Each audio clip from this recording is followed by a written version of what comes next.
I've been out in Sri Lanka with the WSPA, working with one of their member societies, the Blue Paw Trust, which has set up a scientifically researched 5-year stray dog project to help alleviate the problems of the numbers of stray dogs in Sri Lanka, the health risks associated with that, educating on animal welfare, because it's building on compassion that's already there. People want to take responsibility for the dog population there.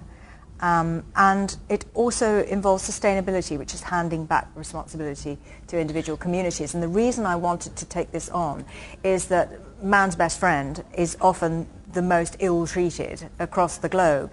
Obviously in Asia we're more aware, there's more evidence of a stray dog a stray dog problem.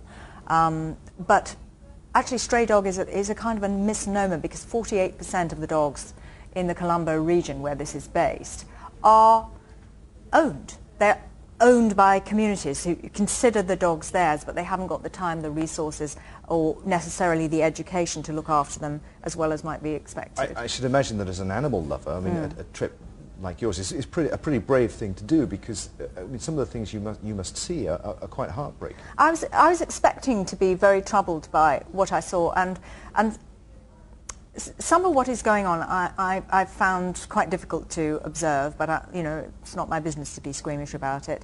And some of what I've seen is entirely inspiring. This is a project which has absolutely every chance of success.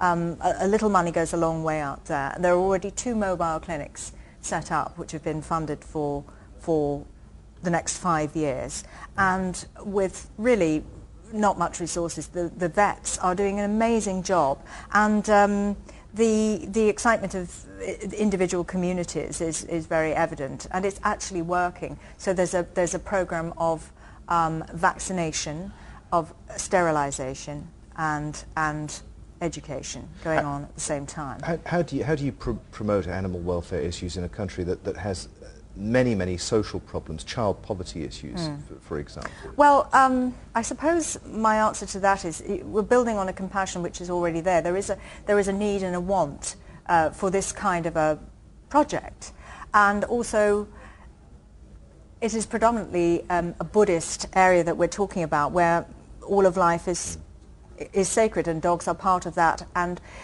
we got a chance to go down to the coastal region where there isn't actually a mobile unit there. The vets that we were working with had been there as part of the disaster relief after the tsunami, and it's completely obvious that part of the rebuilding and healing process in that region is to do with continuity of the animal population. Some of those people have lost yes, they've lost relatives, they've lost homes, and they've also lost their best friends in the animal world, or they were lucky enough to escape, so they're trying to rebuild their lives, and the animals are definitely part of that healing process.